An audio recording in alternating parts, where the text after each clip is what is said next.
Hey everybody, Sketch from Sketchfest Studios here for another issue of Panel Rant. This is issue number 2, volume 2. It is Monday, April 13th, 2020, and we're here to talk a little bit more about one of my favorite games, Mutants and Masterminds. So we're going to eventually get into the review of comic books and other fun stuff here down the road. Unfortunately, there's not a lot of new comic books that are out. I could probably talk for hours upon hours upon some older stuff, and I probably will at some point in time. But for today, I'm just going to concentrate on Mutants and Masterminds. So a few questions have popped up. Mostly about character creation. I know one listener has actually asked about doing a kind of mock-up combat, which I plan on doing once we actually have a full character creation sort of episode with a guest star, which I'm slowly working on. But I figured today we'd actually talk a little about what goes into character creation to begin with. So, Mutants and Masterminds uses a system called power level. That power level determines your starting power point, and it's 15 points usually per power level, unless the GM decides to change that. So, if you're playing a power level 10 campaign, which is kind of your starting campaign for standard superheroes, you get 150 points to spend on your character. If you decide that you want to do something more street level and go either power level 6 or power level 8, obviously the points are going to be lower. So a power level 6 game, you'll have 90 starting points, and at power level 8, you'll have 120 points. If you want to go cosmic and go really big, Justice League, sort of, high-end Avengers, and you decide you want to go 14 or 15 for a power level, then you'd start with over 200 points.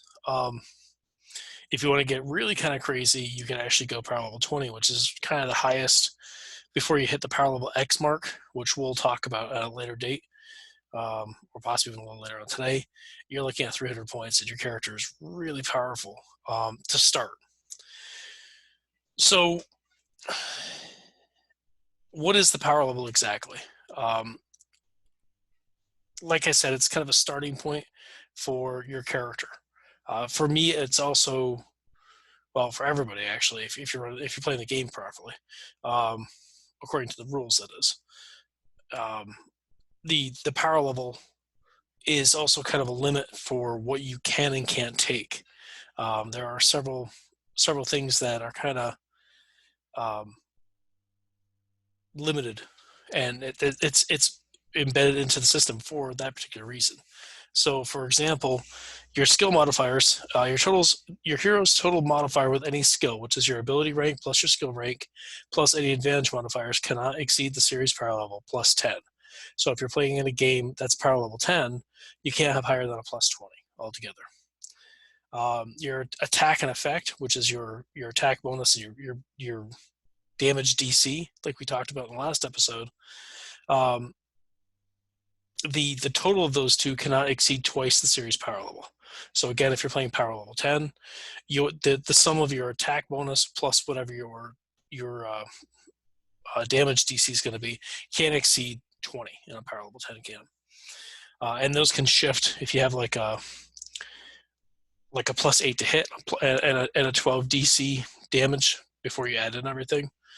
The same thing with dodge and toughness. Your parry toughness cannot exceed twice the amount either. And your fortitude and will, the sum of your fortitude and will can exceed twice the series power level. So you can see kind of where this is. So if you want your character to have a massive resilience to mental abilities, and you decide, well, I'm going to take a 12 for my will. So that means the highest you can have for fortitude is an 8 starting. So, I mean, and there are a few trade-offs and other small things that you could possibly do to switch things out for your character. But a lot of this comes down to the GM kind of, giving a close eye to what the player is doing. Any point gen system that I've ever played, a lot of it really comes down to the GM paying attention to, what your point system's like and what kind of limitations, advantages, all that sort of stuff is being put into it. I've had a few times where I've had players, try and sneak in the fact of, well, this power only works on Earth. Well, that's when the campaign's taking place, so it's not really a limitation per se. Um, it could be really a complication or limitation because that's where the game is going on. In the odd case that we decide that we're going to play something in space, sure, that would pop up, but considering that 90% of the time you're on Earth, it's not really a limitation. So that's a lot of it comes down to GM judgment in this case. The game master should always be final word on this. The book is here as a guideline. The game master is actually the person who says, yeah, okay, this is cool. Yeah, okay, this isn't. So there's that. So let's talk a little bit about the character sheet. When you look at the character sheet, you have your stats, you have your defenses, you have your skills, you have advantages, and you have powers. So your abilities, all start at 0. If you want to buy those abilities up, you get 2 points. You have to spend 2 points per ability rank raising up. So if you want a strength of 14, a strength of 4, you have to spend 8 points. If you have a strength of 14, you got to spend 28 points. So, that's just the way it works. It's the same thing for stamina. It's the same thing for agility, dexterity, fighting, all your stats, all your abilities. Your defenses cost 1 for each defense rank raised. The only exception to this that I found is toughness, because toughness is supposed to be raised using stuff like protection or some other form of trade-off. So your dodge, your parry, your fortitude, and your will all cost 1 point to raise up within the limits that we talked about just a few minutes ago. Skills are 1 point per 2 skill ranks or 2 skill points, as I usually explain it out. It's usually a little easier for my players to actually understand the idea of 2 skill points. So you're basically getting 2 points for every 1 point you spend. And an advantage usually costs 1 point per advantage or per advantage rank, because some of your advantages are ranked a little bit.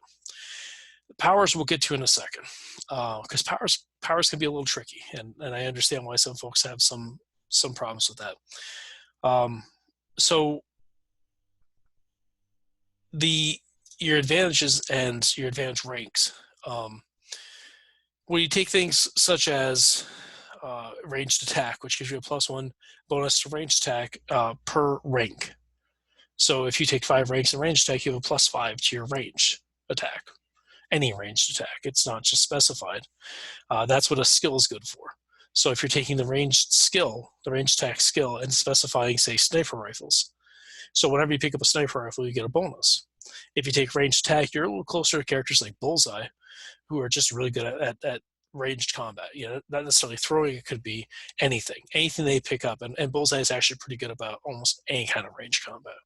Whereas, say, someone like Hawkeye is more geared towards bows. I've seen him use some other stuff, but it's mostly towards bows.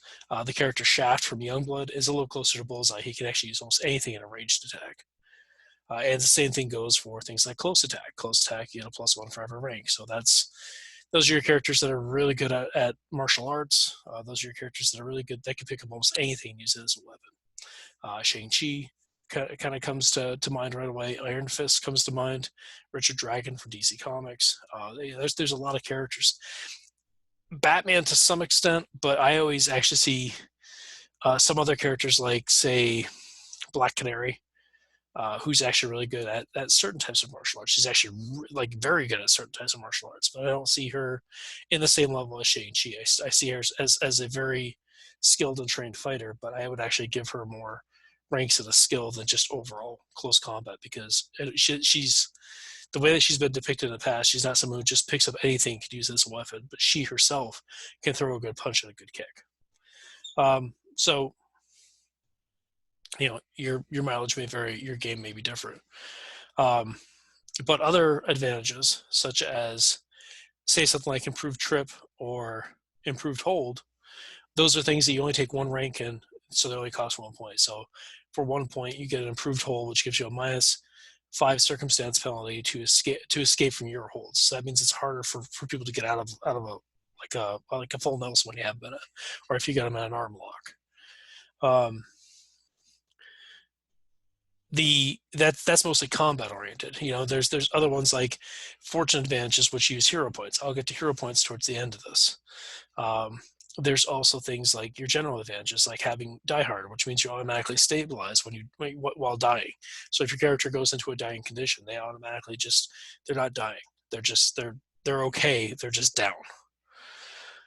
Um, having things like Fearless, which is immune to fear effects. That particular one, I'm a little careful with when it comes to character generation these days. I used to allow it all the time, and I thought the more I thought about it, the more I realized that people were taking Fearless just because they didn't want to deal with fear. Um, Superheroes deal with fear. That's all there is to it. There are some that don't. Daredevil is supposed to be the man without fear. Something like that. Okay, maybe. A character like, say, Batman, who has seen far too many things. Okay, sure. Captain America, same sort of situation. But most of your heroes do not deal with fear very well, and they have to overcome it. That's half the fun of it. That's so I've actually limited that in my campaign because I find it a little overpowered. Um, and then you have your skill advantages, which give you either some sort of bonus to a skill or allow you to use the skill in a certain way, such as like Inventor or Ritualist, which allows you to use either technology or expertise magic to create something that emulates a power for a short time. It's like almost like having a one-shot power, as long as you make the rolls and as long as you take the time and all that sort of jazz. So as far as your skills go, the skill list is relatively, I don't want to say static, because I don't see it as being fully stacked. There's a lot of skills there that are kind of opened up a little bit, like your ranged combat, your close combat obviously are opened up depending on what you're trying to put into it. I almost always tell people they have to take a specialty in it, though. Expertise is actually one of the best skills in the game, in my opinion, because it allows you to add a specific type of flavor to your character. In the rules, the skill technology is supposed to be able to be used to unlock things, to use like lock picks or something like that. I've had a lot of characters that have passed by my GM screen that people really wanted to not use technology. It didn't make much sense to them because they want to play a character who is a former criminal, or that might be a locksmith or something like that. And I usually say, okay, yeah, sure, expertise. I'm okay with that. Expertise crime is actually a big one in my games. I actually use it a lot for my villains. I occasionally allow it for a hero, depending on what their background is, what their concept is. And I allow anybody with the expertise crime to be able to pick a lock. If they want to pick a pocket, I still usually say sleight of hand, because that's kind of what sleight of hand is. One of the many things it is, and deception and things like that. You could easily make skill packages up or skill templates, like they've shown in some of the books. But in my experience, the way the players usually like to make things, they usually like to kind of custom things to their character, which is awesome. It's one of the things I love about my players, and one of the things I love about the system. I also really don't mind the fact that it's kind of a consolidated list. There's a few broad strokes here and there, but it's not overly broad, which I also kind of like. So that's my take on skills. All right, so let's talk about powers. Powers is kind of a big discussion, and it's I guess it's kind of good that I'm doing this now instead of trying to explain this when I'm trying to create a character with somebody. And hopefully the people or person that I get to work on a character on screen with me will actually watch this ahead of time. Maybe this will help them out. Because I'm trying to find folks who have never really played Mutants Masterminds out of my friends list that have really been kind of interested. So let's talk a little bit about Mutants Masterminds, about how powers work. First, I'm going to say this. I come from a background. I played a lot of different superhero games in the past. One of my favorite superhero games ever was Champions. I was a big Champions player up till and into 5th edition. I really never got big into 6. I have some of the books. I enjoy reading them. But 4th edition was always my favorite version of Champions. And in some ways, I see the DNA for Champions in the power builds. It's not completely there, but there's parts of it. So on page 143 of the Deluxe Heroes Handbook, there's a section that actually talks about power cost and modifiers. And in there they say power cost equals the base effect cost plus extras minus flaws times the rank plus flat modifiers. So what does that mean? So let me try and help you out a little bit here. If you're taking a damage effect that costs 1 point, okay, and you want to have increased range, which increases the cost to 2. So instead of costing 1 point per rank, it now costs 2 points per rank. Okay, so if you're taking that at 5 times 2 is 10, so it costs 10 points. All right, so that's your base stuff. Now, if you want to introduce a flaw into that, and let's say it's limited to ocean creatures. You can only use this damage effect on ocean creatures, and the GM says, yeah, okay, I'll allow that. That's a -1 flaw. So that actually brings the cost down to 1 again, because that's 1 plus 1 minus 1, which is equal to 1. So that would cost you 5 points. In some instances, there are advantages and flaws that actually cost what's called a flat rate. A flat rate doesn't affect the main cost. It actually affects the base cost afterwards. So in the same example, if we want to make that innate, well, innate's kind of a bad one for this. Let's go with,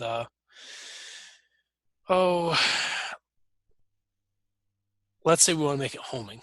Okay, 1 rank of homing, which means that if you miss, it comes back to try and hit 1 more time. All right, so in the case that I had before, so we have a damage effect that is ranged. It only affects ocean life. So that we determined that costs 5 points, because that times the rank of 5 is 5. Then after that, we add the flat rank onto it, which is a 1. So it ended up costing 6 points altogether. So let's build like a real power. Okay, so let's look at someone like let's look at Spider-Man. Okay, Spider-Man has the web shooters that he uses, and his web shooters basically cause an affliction at the base power. Okay, so he ended up taking an affliction of, let's say, 8, and the affliction allows him to take up to 3 things. He's actually only going to take 2 in this case, though. So let me get to afflictions here. So to net somebody, maybe what he's doing is he would normally take a condition of, we'll say, let me see if I can find it. There's what I'm looking for. So let's say he's taking it at hindered and then disabled. Okay. So hindered allows him to slow a person, if I remember correctly. Let me just double check that.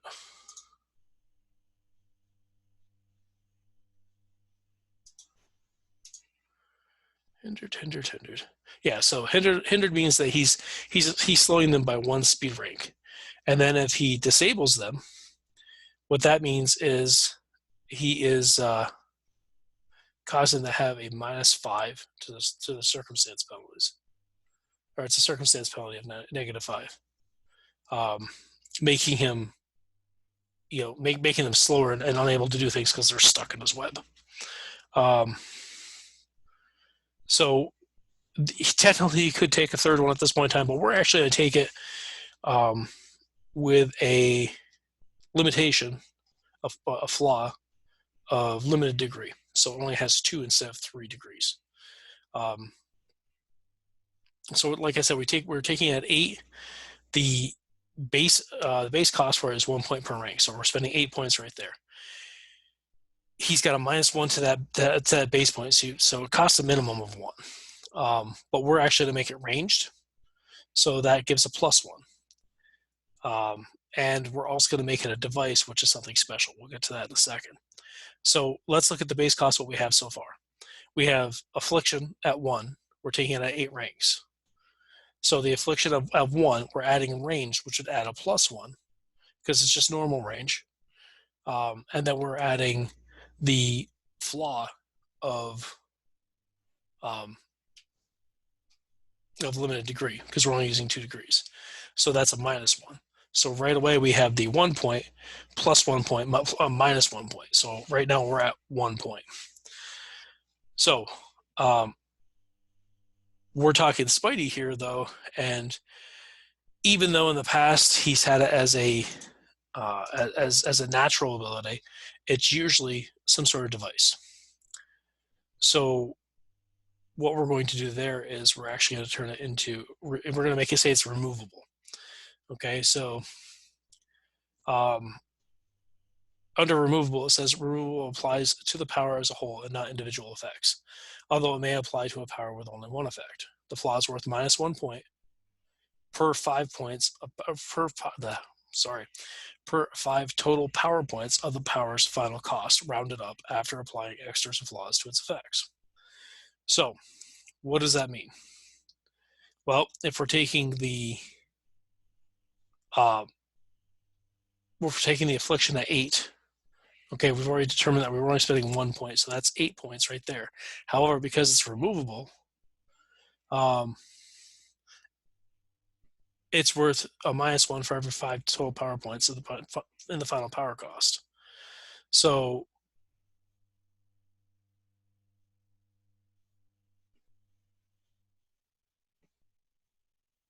in this case, we divide it by 5, and we get like 1.5. So the removable flaw reduces the cost by about 1, maybe 2 if the GM is feeling generous.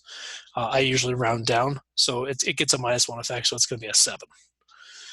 That means it can be taken away. Now, Spider-Man's web shooters are not just a single power. Okay, they are actually what's called an array. So what is an array, you may ask? So arrays are kind of a power structure, and what you're able to do is you kind of create a base power and you put a bunch of alternate powers within it, or you can do this as alternate effects also. So Spider-Man may have the regular web shooter, plus he's got the web parachute, plus he's got, say, impact webbing, plus he's got the ability to grab a hold of something and swing it. There's little things here and there that you could technically give a power structure to. So that's kind of where this all kind of comes in. And under the array, everything kind of comes together cost-wise. For those of you who are familiar with champions, it's kind of like a multi-power. You can use one slot at a time. There is a type of array, a dynamic array, where you have kind of a point float. So like if your array costs 30 points, you can actually distribute those 30 points within the powers underneath it. I don't mind the dynamic array because it's a lot like a multi-slot and champions, and like I said, I have a lot of experience with it. But for newer players, I usually actually tell them, you should probably just stick with a normal array for right now until you actually learn the system. So there's that. So that's the basics of it. So if we're doing something like say you want to add super strength, or better yet, protection. Let's look at protection. If you want your character to have, say they're an earth controller and they're able to summon up a force field of earth in front of them. There's a couple of different ways you can build it. You can build it as create, you can build it as protection. We're going to build this particular version as protection. So how does protection work? Protection is 1 point per rank. For every point you spend, you get a +1 to your toughness. Okay, so a protection of 4 gives you a +4 to your toughness. Pretty simple. So with that under the understanding is we're going to make this a fairly dense earth sort of thing. Your character's toughness is, let's say normally a 5. We're making a power level 10 character, so we can add another +5 onto that. So right now we're spending 5 points. Okay. The first thing we have to do is we have to make it into a force field. It's not something that he's got on him all the time. So we're going to say it's sustained. Sustained is a type of flaw. Your protection is a sustained effect rather than permanent. The effect can be turned on and off and can be improved using extra effort. So What does that mean? That means that it works more like a force field rather than body armor. So that's a +0 cost per rank. So even the flaw costs nothing. So it doesn't affect the base cost of one. However, we are going to put a limit on it, saying that, you know what, I really think that because it's Earth-based, it here and here comes the limitation that we joked about, or that I was joking about earlier. They can't use it without actually having Earth or dirt around. Now, it doesn't seem like much of a flaw, but it kind of is in this particular case. Because if they knock the character into an area that doesn't have a lot of earth or rock, they put them inside like a metal shell, they would have to actually break through the metal shell. Um, so in this case, it is kind of a flaw. That's a -1 flaw. But we're also going to give it a modifier of let's see. We're going to give it a modifier that's actually fairly good for protection sort of stuff, and that's called impervious, which impervious resistant ignores effects with difficulty modifier of half the rank or less, and that's a +1 per rank. So again, we have the 1 base, +1, -1, so we're down to 1 point. Plus we have the +0, so that makes it just 1 point. So we're only spending 5 points on that force field. Now, it's really attacks that kind of really start building up all the extra points. Like if you want a damage effect that costs 1 point per rank, but you want that damage effect to be ranged, and you want it to have an explosive effect, so you're looking at an area effect, or area as it's called here.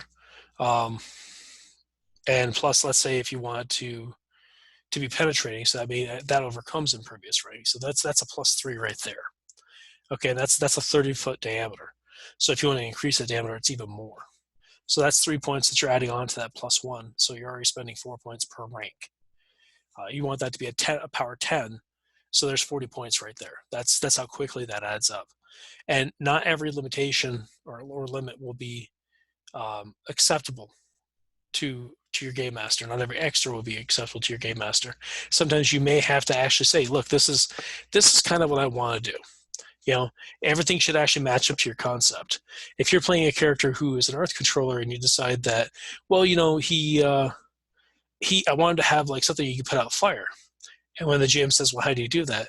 Well, he breathes at the rock and actually forces the water pipes to do stuff.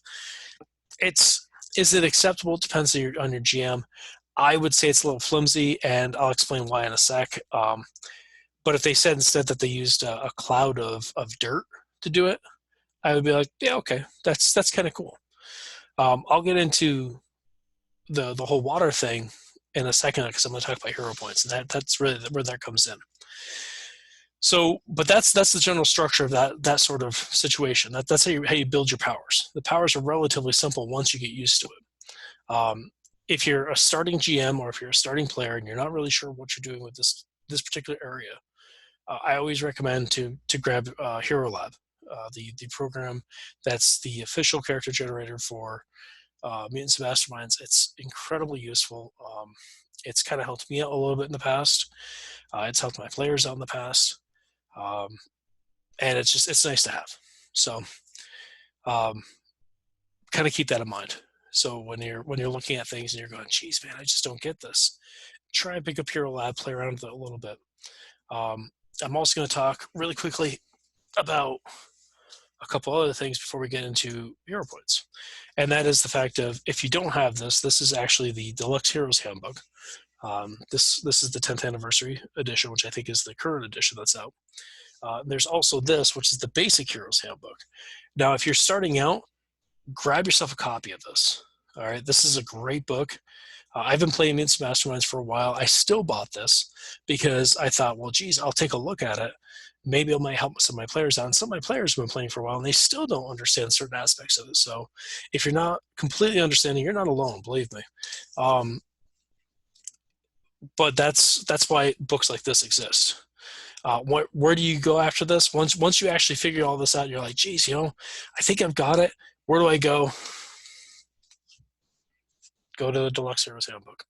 It opens up other options. It explains the rules a little bit better. I mean, you can see the difference in size. Um, there are other books that are out that'll help you out. Things like, let's see, Power Profiles, the Gadget Guide. There's a few different handbooks like the Cosmic Handbook, the Supernatural Handbook. I really like the Super Team Handbook because it kind of speaks to more of a campaign flavor than a character flavor. Um, there are some nice campaign settings that Green Run puts out. I'm a little biased in that particular area because I actually run my own stuff. But I've really enjoyed reading what they do. I actually read them as kind of a more of a, hey, I really want to look at this book. The GM screen, if you can get the GM screen pack, it's really fun. It's very useful. I really like the cards that are in it. My players have actually found it very useful to have that as well. One of the things I really like about the Deluxe Heroes Handbook is it's got a quick gen sort of generator in it, and it's really nice. A few of my players have made characters that way, and they've really enjoyed it. So the other thing that's actually pretty good is the Game Master's Guide. They actually just came with the Deluxe Game Master's Guide. It expands upon the old one. It's a really cool book. It gives a few neat options, and I mean, there's some of the options that I've read there that actually spawned off other options that I use. There's a lot of house rules that I use in my campaign that I've play tested over the years, such as knockback, such as rolling natural 20s. The whole I talked a little bit about this, about having a drawback or a mishap when you roll a natural 1, and a natural 20 does more than just give you that extra +5 bonus or something like that. That's actually how I do knockback in my games. If you hit somebody, if you go up and you pop somebody, and you roll a natural 20, I usually say, so do you want to do the extra damage? Do you want to do knockback? Or do you want to have something happen to them? You might knock them through floors. You might knock them through a wall. I try and lean on the flavor of the comic books. So with that said, let's talk a little bit about luck and about hero points. So back in the day, there really wasn't a huge difference, or at least it didn't seem like there was a big difference between luck and hero points. Now there's a little bit more of a difference, and it doesn't necessarily have to be a difference, okay? So what is a luck point? A luck point is something that you buy for a point as an advantage. It usually allows a reroll. Doesn't have to just allow a reroll, though. It can allow a variety of different things. The big difference, if you're looking for a difference between a luck point and a hero point, is hero points can do things that other things can't. So what can hero point do? A hero point can edit a scene.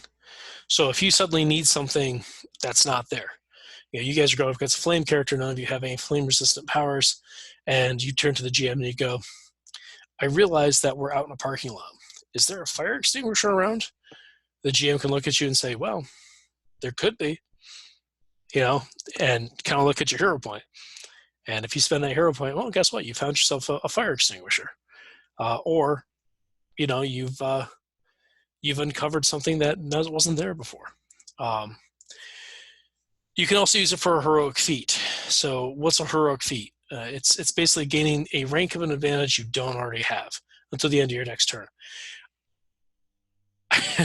I've had this once where one of my players, in the middle of combat, who was a brick and didn't have the takedown advantage, which if you play Mutants and Masterminds, if you're playing a martial artist, take the takedown advantage. It's so much fun to watch a player just kind of start chaining stuff off this. So with the heroic feat, this brick actually was like, there was a martial artist in the group, and there was him, and he looked at her and he was like, wow, she can do all this cool stuff. So he turned to me and he goes, I'm going to spend a hero point. I want to be able to do what she does. I said, so you want to do a takedown? And he's like, yeah. So I said, okay, spend that hero point. And he just went to town. He was just clearing the entire area. And afterwards, he was like, this was really kind of cool. I want to eventually buy this as an advantage. And I said, well, that's cool. So, so there's that. You can also improve a roll by spending a hero point. You don't necessarily have, you can spend it to reroll like a luck point. However, you can also spend a well, actually, if you spend the roll, you basically cause it to re-roll the die, and it makes it, you take the better of two rolls on a result of 1 through 10. On the second roll, you add 10 to the result, so you usually get 11 or higher. It's the same. Luck works the same way. You can use it for inspiration. There's a bunch of advantages that you actually can trigger using hero points, and by spending it in this fashion, you can suddenly get like sudden inspiration from in the form of a hint, a clue, or a bit of help from the GM. It's almost like asking a yes or no question, or if you're stuck in a trap, finding the way out. Finding that one piece of metal that's just loose enough where you can actually pull it through and you can actually escape. Which also means you can also spend it as a recovery. You can immediately, by spending a hero point, you can immediately remove a dazed, fatigued, or stunned condition without taking an action. So that's kind of cool. You can also use it to convert an exhausted condition into a fatigue condition. So really kind of nice to kind of get that breather, particularly when you're in the middle of combat and your team needs you. You can also spend it to attempt a counter effect, which if you go to the countering effect of the powers chapter, you can actually look that up, which I'll get to in a second. So yeah, I mean, a luck point, what I usually allow a luck point for is I sometimes allow them to edit a scene. I sometimes allow them to do a heroic feat. It's always allowed for an improved roll, and sometimes for inspiration. Hero point, though, has got to be used for some of the other stuff. The other thing that I typically allow a hero point for is being able to do a chain onto a 20. So what does that mean? That means that if you roll a natural 20, you say, I'm going to do the knockback. I say, okay, if the player said, you know what, I'm going to spend a hero point, I want to do the +5 as well. So not only are you hitting them and knocking them back, but you're actually ringing their bell in the process. And I usually go, okay, no problem. I allowed them to do things that their character wouldn't normally be able to do. And I think that's kind of the cool part about hero points. So there's a lot of options open to you for that. So how do you get hero points? Well, the easiest thing is you start with one. So that's the easiest way that you get one. After that, a lot of it comes down to how you play your character. For example, so if your character has a motivation, and every character really kind of should have, at least in my campaign, playing to that particular motivation helps you get a hero point. Anytime the GM activates complication, they should hand you a hero point. If your complication is Aunt May, always possibly getting into trouble, and the GM decides that, oh, guess what, Aunt May is actually in the marketplace down there during your battle. You notice her. What do? You've been put into a complicated situation. So do you spend that, and the GM holds that hero point out and says, do you save Aunt May or do you continue fighting? And if the player goes, I gotta protect Aunt May, here's your hero point. Have fun. I myself, I usually actually say you have to do something heroic to get something. So if you're chasing a villain through a fiery building, and the villain is about to escape, and you hear someone screaming for help beside you, if you go after the villain, you're doing awesome as a hero. If you go after the people who are trapped, you're performing above and beyond as a hero. So here's your hero point. You've done a heroic act. I've had players in the past save people from buildings, save buses from going off a bridge, save an airplane full of people. I've had people jump in front of like normal folks and actually shield them from being harmed. These are all heroic acts. These are hero point worthy actions. And it's important that players get that. So the hero point mechanic is actually one of my favorite mechanics in Mutants and Masterminds. I've enjoyed it for the multiple times I've ran this game, and I really like giving it to my players whenever I can. So if you're running the game, make sure that you actually that you're keeping an eye on your hero point offerings. Um, how many hero points should a player have? Uh, I limit luck to half the power level, like it says in the book, if I remember correctly. So if you're playing at power level 10, the highest you can get for luck ranks is 5. So you can start the game with 5 luck points. How many hero points? Well, if your character is being super heroic and stuff like that, I say award them as much as humanly possible. They keep in mind that they don't stick around. At least not in my game. They you use them or you lose them. That's at the beginning of every session. You're back to 1, so you might as well use them, because if you're banking on them to try and do something really cool, you got this episode to do it. After that, it's on you. So how does countering work? We're going to go into that because we were talking about, well, that's one of the effects. So on page 148 of the Deluxe Heroes Handbook, we talk a little bit about countering. Or rather, they talk a little bit about countering. I'll talk about it right now. So to counter an effect, you must take the ready action. In doing so, you wait to complete your action until your opponent tries to use a power. You may still move, since readying is a standard action. If the opponent attempts to use a power, you're able to counter. Use your countering effect as your readying action. You and the opposed character make separate effect checks. So that's your D20 plus your power rank. If you win, your 2 powers cancel each other out. That's countering, basic. There's more on it about instant countering ongoing effects. I'm not going to go too deep into it. I just wanted to cover the basics of it. If you want to know more about it, please refer to 148 of the Deluxe Heroes Handbook. So that's the basics on character creation. So where does a character go from here?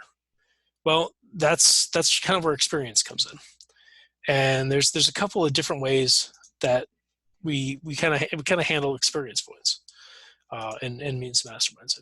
Again, not we, they. It's how I handle it when I run a game. So characters are awarded a few different things when they play. First off, you're awarded hero points. These are usually awarded during the game through the session. They say a guidance for awarding hero points is at least 1 hero point per scene in the adventure leading up to the final scene. For more difficult adventures, you can award more hero points by bringing more complications into play. You should usually try to give the heroes complications equal time in the adventure, or if not, for that one adventure over the course of 2 or 3 adventures, so they have the same earning potential. A lot of this also comes down to role play. Okay, at least that's what I've found for my campaigns. If you're playing a character and all they're doing is being static, while the rest of the players are being, kind of leaning into their complications and enjoying themselves, they're going to get more hero points than you are. That's all there is. If you don't enjoy role playing games like that, if you're one of those folks who just kind of sits there and goes, oh, I'm just going to kind of hang out and run along with these guys, you're not going to get as much out of it. So there's that. I mean, everyone has different play styles, but if you're not going to lean into what your character is good at, if you're not going to lean into what you picked for your complications, that's just the way it works. Now, that also this actually segues into awarding power points. The power points that you start with, so in the power level 10 game, when you get 150, you actually are awarded more power points on successful missions, on being a good player, on being part of the team, really. Generally, according to this, heroes receive 1 power point for a successfully completed adventure, lasting for 1 game session. If the heroes overcame especially powerful foes or difficult challenges, the GM can increase the power point award to 2 power points. For adventures lasting more than 1 game session, the hero should get 1 additional power point per session, plus a possible bonus of 1 or 2 points at the very end if they did particularly well. And this comes down a little bit to role play. If you're role playing your character well, if you're playing a character whose motivation is seeking good, and you want to be that kind of Captain Marvel, Superman sort of character who is doing this because this is who they are. Awesome. If you're playing a character that's kind of dark and want to be that justice seeking, Batman sort of, dark character that talks in a gruff voice, that's cool too. As long as it actually suits the campaign style and it suits the character concept that you originally presented to the GM.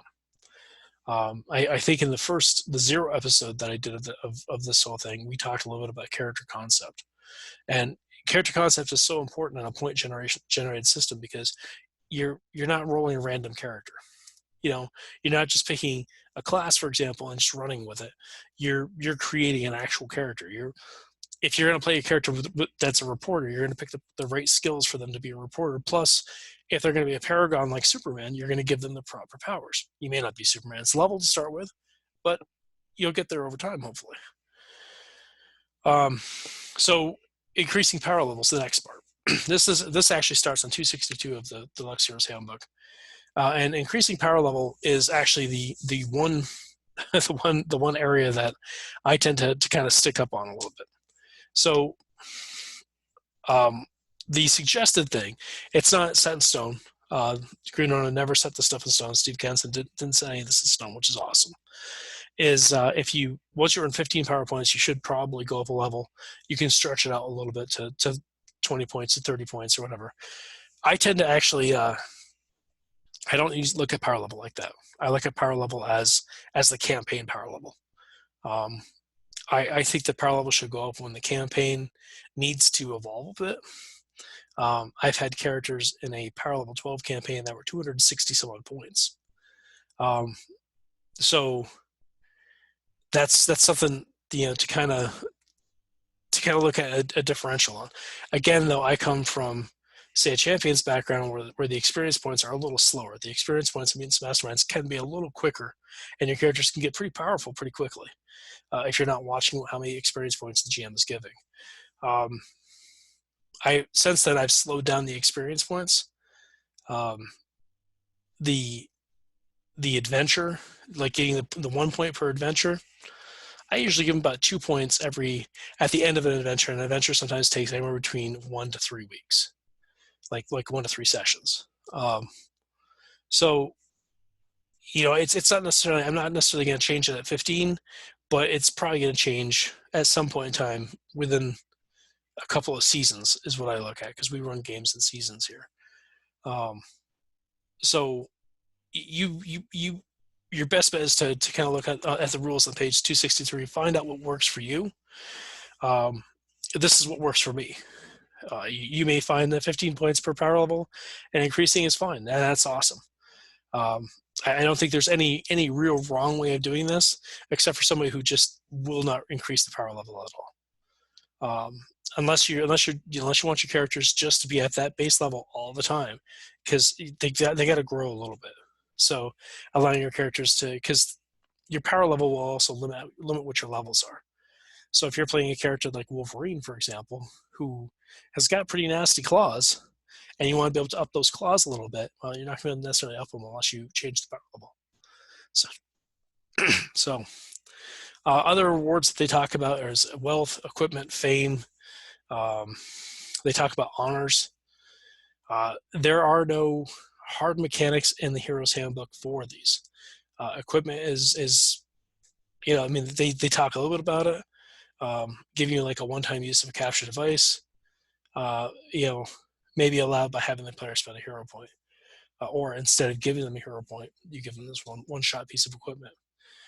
Instead of giving them points as an award, maybe they get this gadget instead. That's another possibility.